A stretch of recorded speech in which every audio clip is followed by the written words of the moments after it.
At 30, he lost everything.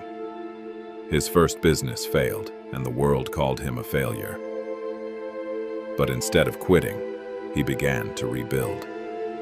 Every mistake became a lesson written in his notebook. He took a small job, not to survive, but to prepare for his comeback. 1 year later, he returned with a stronger vision.